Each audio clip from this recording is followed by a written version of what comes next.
મહીસાગર જિલ્લામાં સંતરામપુર વિધાનસભા ખાતે આમ આદમી પાર્ટી ગુજરાત જોડો જનસભા અંતર્ગત કિસાન મહાપંચાયત અંતર્ગત જે સમગ્ર ગુજરાતની અંદર આમ આદમી પાર્ટી જિલ્લે જિલ્લે તાલુકે તાલુકે ગામે ગામ ફરી રહી છે, ત્યારે આજે મહીસાગર જિલ્લાના આંગણે આજે સંતરામપુર વિધાનસભાના આંગણે હજારોની સંખ્યામાં જ્યારે આદિવાસી સમાજના લોકો, ઓબીસી એસસી એસટી સમાજના લોકો, તમામ મારા લોકો ઉપસ્થિત છે, ત્યારે મંચ ઉપર બિરાજમાન આદિવાસી સમાજના સાવજ અને જેનાથી આ દેશના વડાપ્રધાન પણ ડરી રહ્યા છે એવા ચૈતરભાઈ વસાવા માટે જોરદાર તાળી. આ ચૈતરભાઈ વસાવા માટે એકવાર આપણે સૌએ હુબુબુબુનો નારો બોલાવવાનો છે. તૈયાર છો? તો બધા પોતાનો જમણો હાથ ઉપર કરશે, મુઠ્ઠી વાળશે અને બોલો.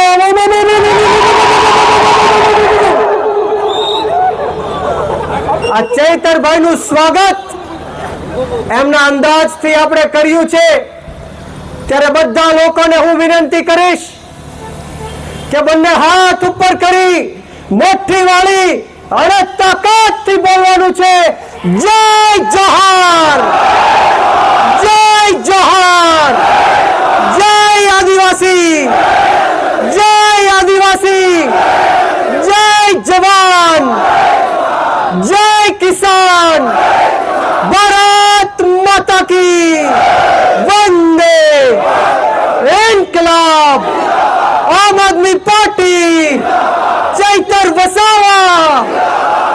ખૂબ ખૂબ આભાર. આજ રોજ 26 નવેમ્બરની તારીખ, આ તારીખના દિવસે આપણા ભારત દેશનું સંવિધાન જે આપણને ડોક્ટર બાબા સાહેબ ભીમરાવ આંબેડકરજીએ આપ્યું છે, એ સંવિધાનનું સ્વીકારવા માટે આજની આ તારીખ લખી લે છે, ત્યારે આપ સૌ ભારત દેશના નગરવાસીઓને, નાગરિકોને આ સંવિધાન દિવસની હું આ તકે ખૂબ ખૂબ શુભકામનાઓ સાથે શુભેચ્છા પાઠવું છું. સાથોસાથ 26 નવેમ્બર એટલે કે આમ આદમી પાર્ટીનો સ્થાપના દિવસ પણ છે, ત્યારે આમ આદમી પાર્ટીના તમામ ક્રાંતિકારી કાર્યકર્તાઓનું આ તકે સ્થાપના દિવસ તકી આપનો ખૂબ ખૂબ આભાર, આપનું ખૂબ ખૂબ સ્વાગત અને શુભેચ્છા સાથે શુભકામનાઓ પાઠવું છું. સાથોસાથ આ ભારત દેશને કલંકિત કરે એવી ઘટના 26/11 એટલે કે 26 નવેમ્બરના દિવસે મુંબઈની અંદર હોટલ તાજમાં જે આતંકવાદી હુમલો કરવામાં આવ્યો હતો, એમાં અનેક નિર્દોષ લોકોએ પોતાના જીવ ગુમાવ્યા હતા, પોલીસ કર્મીઓએ પોતાના જીવ ગુમાવ્યા હતા, ત્યારે એ તમામને હું આ તકે શ્રદ્ધાંજલિ પાઠવું છું. એમના પરિવારની સાથે અમે સૌ ઊભા છીએ એ ખાતરી આપું છું. મિત્રો, સંવિધાન દિવસ છે અને આ સંવિધાન આપણને ડોક્ટર બાબા સાહેબ ભીમરાવ આંબેડકરજીએ આપ્યું છે, ત્યારે આ સંવિધાનની પ્રસ્તાવના એવું કહે છે કે વી ધ પીપલ ઓફ ઇન્ડિયા, हम भारत के लोग, અમે ભારતના લોકો ભારતને એક સર્વભૌમ, સમાજવાદી, બિન સંપ્રદાયિક, લોકતંત્રાત્મક પ્રજાસત્તાક તરીકે સંસ્થાપિત કરવાનો તથા તેના સર્વ નાગરિકોને સામાજિક, આર્થિક અને રાજકીય ન્યાય, વિચાર, અભિવ્યક્તિ, માન્યતા, ધર્મ, ઉપાસનાની સ્વતંત્રતા, દરજ્જાની તક મેળવવાનો સંપૂર્ણ હક અને અધિકાર આપીએ છીએ, ત્યારે આપણો આ દેશ, ભારત દેશ, કોઈ મોદી કે શાહના ફરમાનથી નહીં, પરંતુ બાબા સાહેબ ભીમરાવ આંબેડકરના સંવિધાનથી ચાલવા વાળો દેશ છે. આ ભારત દેશ મોદી કે શાહના બાપની જાગીર નથી. આપણો ભારત દેશ ઓબીસી, એસસી, એસટી સમાજ, આદિવાસી સમાજ, ખેડૂત સમાજ, યુવાનોના બાપની જાગીર છે. આજે હું તમને કહેવા માટે આવ્યો છું. આપણે કોઈનાથી ડરવાની કે ગભરાવાની જરૂર નથી. આપણે આપણું જીવન ડોક્ટર બાબા સાહેબ ભીમરાવ આંબેડકરજીના સંવિધાન ઉપર, એની પ્રસ્તાવના ઉપર ચાલવાનું છે. ત્યારે અહીંયા અનેક પોલીસ મિત્રો, પોલીસ કર્મચારીઓ, પોલીસના અધિકારીઓ આપણી સેવા અને સુરક્ષા માટે ખડે પગે છે. એમની માટે જોરદાર તાળીઓ થઈ જાય. પરંતુ હાલમાં જ દેશી દારૂને લઈને, ડ્રગ્સને લઈને, પોલીસ પરિવારના વિરોધને લઈને જે મીડિયાની અંદર ચાલી રહ્યું છે, ત્યારે હું 100% એવું માનું છું કે આ ભ્રષ્ટાચારી ભારતીય જનતા પાર્ટીની રહેમ નજરથી ગુજરાતના 33 જિલ્લાઓમાં, તમામે તમામ તાલુકાઓમાં, ગામોમાં દેશી દારૂના અડ્ડાઓ ચાલી રહ્યા છે, ડ્રગ્સના અડ્ડાઓ ચાલી રહ્યા છે. અને આના કારણે આ ગુજરાતના હજારો કરોડો યુવાનો દિવસે ને દિવસે બરબાદ થઈ રહ્યા છે. નાની નાની બહેનો વિધવાઓ બની રહી છે, નાના નાના બાળકો અનાથ બની રહ્યા છે, માતાઓ પોતાના બાળકો ગુમાવી દે છે. ત્યારે આ હર્ષ સંઘવી એવું કહે છે કે કાયદામાં રહેશો તો ફાયદામાં રહેશો. પરંતુ હર્ષ સંઘવી, તમે આ પોલીસને જ કાયદો તોડવા માટે મજબૂર કરો છો. આ ગુજરાતની જનતા જડબા તોડ જવાબ તમને દેવાની છે. હું એક વાર નહીં 1000 વાર કહીશ કે જે પણ પોલીસના અધિકારીઓ દેશી દારૂ અડ્ડા ચલાવવા માટે બુટલેગરોને પ્રોત્સાહન આપશે, દેશી ડ્રગ્સના અડ્ડાઓ ચલાવવા માટે આ માફિયાઓને આગળ કરશે, એ અધિકારીઓના એક વાર નહીં 1000 વાર બક્કલ અને પટ્ટા અમે ગુજરાતની જનતા ઉતારીશું. અને આ ભ્રષ્ટ અધિકારીઓ નહીં, પરંતુ હર્ષ સંઘવી, જો આ અધિકારીઓને તમે છાવરવાનું કામ કરશો, તમે આ બુટલેગરોને છાવરવાનું કામ કરશો, તો આ ગુજરાતની જનતા અધિકારીઓની સાથે સાથે હર્ષ સંઘવીના પણ બક્કલ અને પટ્ટા ઉતરાવી દેવાનું કામ કરશે. યાદ રાખજો, આપણો ભારત દેશ સંવિધાનથી ચાલવા વાળો દેશ છે. આપણે કોઈનાથી ડરવાની કે ગભરાવાની જરૂર નથી. આમ આદમી પાર્ટી સમગ્ર ગુજરાતની અંદર નબળા, દબાયેલા, કચડાયેલા, પછાત, ગરીબ, અશિક્ષિત અને વ્યસનોથી ઘેરાયેલા તમામ સમાજ, જ્ઞાતિ અને ધર્મના લોકો સાથે ઊભી છે. ખેડૂતો સાથે ઊભી છે, યુવાનો સાથે, મહિલાઓ સાથે, રત્ન કલાકારો સાથે, પશુપાલકો સાથે, મજૂર વર્ગના લોકો સાથે ઊભી છે. અહીંયા બેઠેલા તમામ આમ આદમી પાર્ટીના હોદ્દેદારો તમારા બાળકોના ભવિષ્ય માટે મોતને મુઠ્ઠીમાં લઈને ફરવા વાળા લોકો છે. મોતનું કફન બાંધીને તમારી માટે નીકળેલા લોકો છીએ. આ ચૈતરભાઈ વસાવાને એક વાર નહીં, પરંતુ બે વાર 80 કરતા પણ વધારે દિવસોથી જેલની અંદર પૂરવામાં આવ્યા હતા. આ યુવરાજસિંહ જાડેજા આપણી વચ્ચે ઉપસ્થિત છે, એમને પણ ષડયંત્ર રૂપી જેલમાં પૂરવામાં આવ્યા હતા. આ મહીસાગર જિલ્લાના બાબુભાઈને પણ આ વિસ્તારના ધારાસભ્યએ જેલમાં પૂરી દેવાનું કામ કર્યું હતું. ત્યારે આ વિસ્તારના ધારાસભ્યએ, પૂર્વ મંત્રીએ આ સભામાં લોકો ન આવે, આમ આદમી પાર્ટીની સભાઓ ન થાય તે માટે અનેક પ્રયત્ન કર્યા. બધા લોકોને ધાક ધમકીઓ આપી, બધા લોકોને ખોટા કેસમાં સલવાડી દેશું, જેલમાં નખાવી દેશું, એવી ધાક ધમકીઓ પણ આપવામાં આવી, પરંતુ આ જાહેર મંચ ઉપરથી આ ભ્રષ્ટાચારી ભારતીય જનતા પાર્ટીના લોકોને હું કહેવા માંગીશ કે તમે ગમે એટલો ન્યાય કરો, અત્યાચાર કરો, ખોટા કેસો કરો, જેલમાં નાખો, પરંતુ આ આદિવાસી સમાજના દીકરા તમારી સામે છેલ્લા શ્વાસ સુધી મોરે મોરો આપી દેવા માટે તૈયાર છે. મોરે મોરો આપી દેવા માટે અમે લોકો તૈયાર છીએ. એટલા માટે હું હર હંમેશ કહું છું કે લાગશે વાર પણ આવશે મજા. લાગશે વાર પણ આવશે મજા.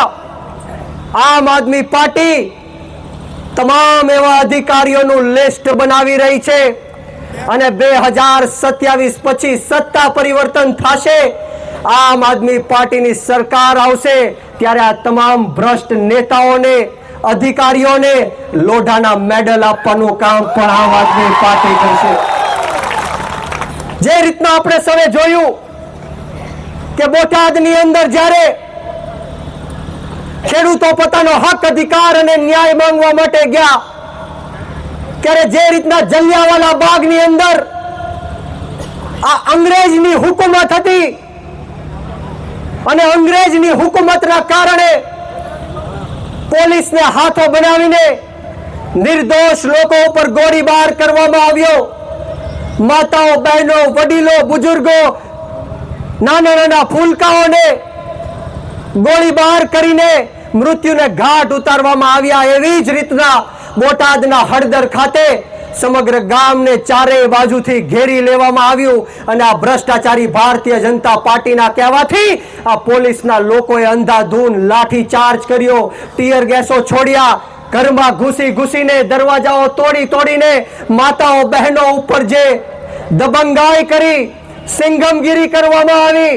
અરે હું આ પોલીસ તંત્રને કહેવા માંગીશ કે અનેક પોલીસના લોકો સારા છે, નીતિથી ચાલવા વાળા છે, ભ્રષ્ટાચારથી દૂર રહેવા વાળા છે, પરંતુ આ પોલીસની અંદર 2-5% અધિકારીઓ આ ભ્રષ્ટાચારી ભારતીય જનતા પાર્ટીની ગુલામી કરીને આ નિર્દોષ લોકો ઉપર લાઠીચાર્જ કરે છે, ખોટા કેસો કરીને જેલમાં નાખે છે. ત્યારે હું આપ સૌને કહેવા માંગુ છું કે આપણે સૌએ આપણી આત્મા જગાડવાની જરૂર છે. આપણા હક, અધિકાર અને ન્યાય માટે બહાર આવવાની જરૂર છે. અને જે રીતના દેશની અંદર ખેડૂતો, યુવાનો, મહિલાઓ સાથે ન્યાય અને અત્યાચાર થઈ રહ્યો છે, એના વિરુદ્ધમાં જડબા તોડ જવાબ દેવાની પણ જરૂર છે. ત્યારે આપણી વચ્ચે આદિવાસી સમાજના સાવજ, અને હું આદિવાસી સમાજને હર હંમેશ કહું છું કે આદિવાસી સમાજ નસીબદાર સમાજ છે, કારણ કે ચૈતર વસાવા જેવો એને યુવા લડાયક નેતા મળ્યો છે. મિત્રો, જે આદિવાસી સમાજના હક, અધિકાર અને ન્યાય માટે રોડ રસ્તાથી લઈને વિધાનસભા સુધી પોતાનો અવાજ બુલંદ કરે છે. ત્યારે હું આપ સૌને કહેવા માટે આવ્યો છું કે આવનારી જે જિલ્લા પંચાયત અને તાલુકા પંચાયતની ચૂંટણીઓ આવે છે, એમાં આપણે સૌએ નાત, જાત, ભેદભાવ, ભાષા, ધર્મ, જ્ઞાતિ, જાતિ બધું જ ભૂલીને આપણે આમ આદમી પાર્ટીને સમર્થન આપવાનું છે.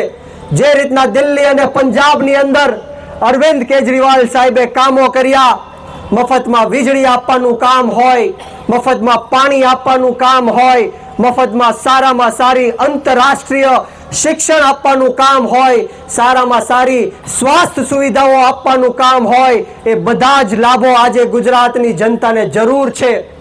ત્યારે આવનારી જે ચૂંટણીઓ છે એમાં આપણે સૌએ સાથે મળીને નિડર અને બાહોશ યુવાનોને ચૂંટણીઓ લડાવવાની જરૂર છે. ત્યારે આ ભારતીય જનતા પાર્ટીના લોકો જ્યારે જ્યારે પણ ક્રાંતિકારીઓ, આંદોલનકારીઓ એમની ઉપર અવાજ ઉઠાવે, એમની સામે અવાજ ઉઠાવે, સાચી વાત કરે, ત્યારે એવું કહે છે કે આ તો પાકિસ્તાની છે, આ તો બાંગ્લાદેશી છે, આ તો દેશદ્રોહી છે.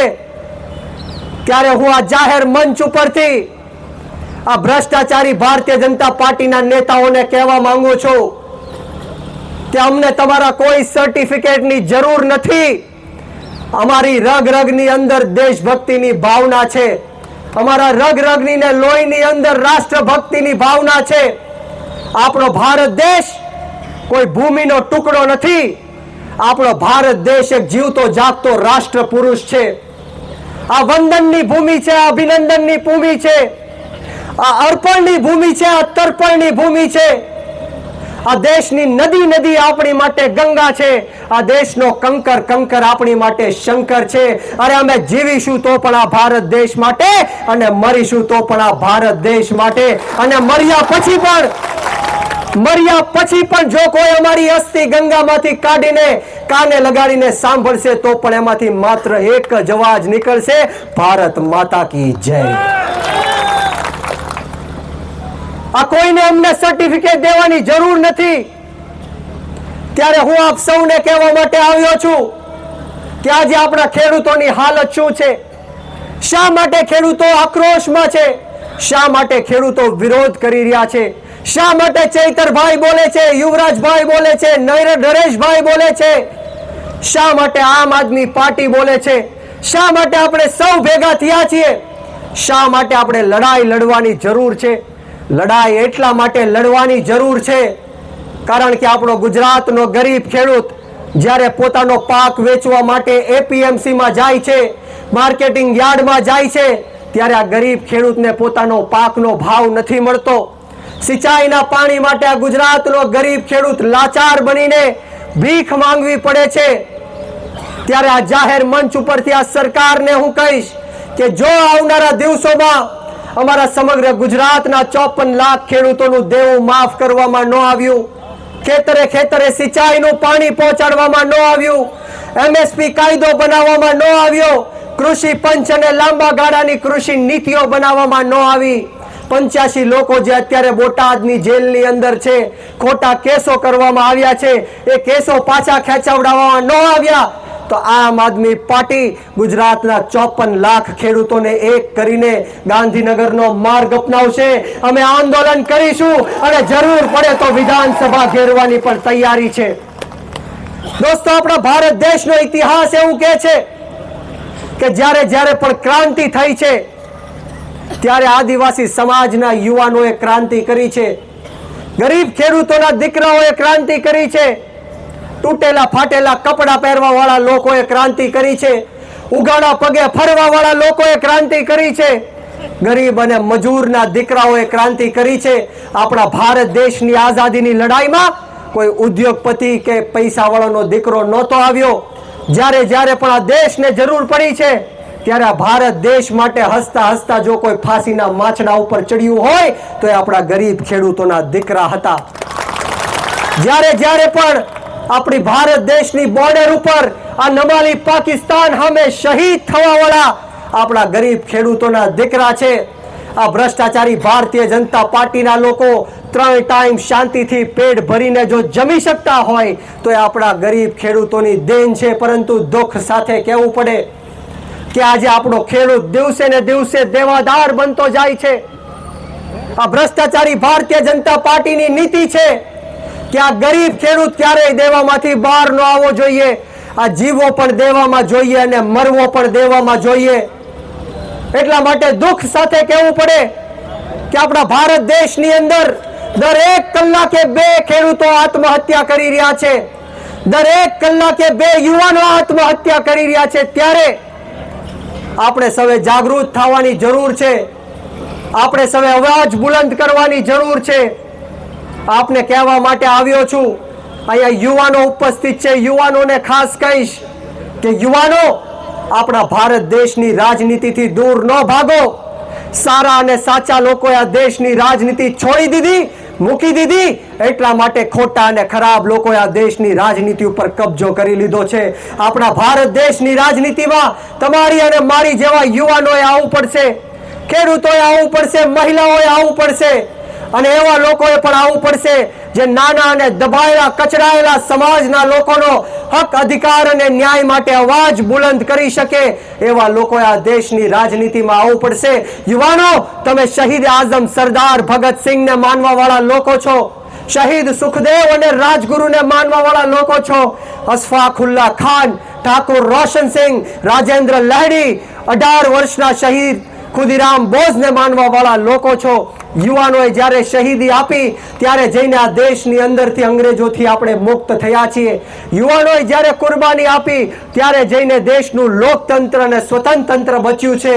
અને આજે જ્યારે આપણા ભારત દેશનું સંવિધાન ખતરામાં છે, ભારત દેશના 140 કરોડ લોકો ખતરામાં છે, આદિવાસી સમાજ ખતરામાં છે, કોળી સમાજ ખતરામાં છે, ઓબીસી એસસી એસટી સમાજના લોકો ખતરામાં છે, ત્યારે આપણે સૌએ આમ આદમી પાર્ટીમાં જોડાઈને આગળ વધવું પડશે અને આ ભ્રષ્ટાચારી ભારતીય જનતા પાર્ટીને જડબા તોડ જવાબ દેવો પડશે. હું હર હંમેશ કહું છું કે ઉત્તરથી લઈને દક્ષિણ સુધી, પૂર્વથી લઈને પશ્ચિમ સુધી જો કોઈની પાસે ભ્રષ્ટાચારની દવા હોય, જો કોઈ ભ્રષ્ટાચારનો કાળ હોય તો એનું માત્ર એક જ નામ છે અને એ નામ આમ આદમી પાર્ટી અને અરવિંદ કેજરીવાલ છે. આપણે સૌએ એમની આંગળી પકડીને આગળ ચાલવાનું છે. વિશેષ વાતો નથી કરવી. અમને જે અહીંયા બોલાવીને માન સન્માન આપ્યું, બે શબ્દ બોલવાની તક આપી, તે બદલ તમામ આયોજક મિત્રોનો આ તકે હું ખૂબ ખૂબ આભાર વ્યક્ત કરું છું. અને આવો સાથ સહકાર અને પ્રેમ હર હંમેશ મળતો રહે એવી માતાજીના ચરણોમાં પ્રાર્થના સાથે બોલો જય જોહાર, જય જોહાર, જય આદિવાસી, જય જવાન, જય કિસાન. ખૂબ ખૂબ આભાર. ભારત માતા કી જય.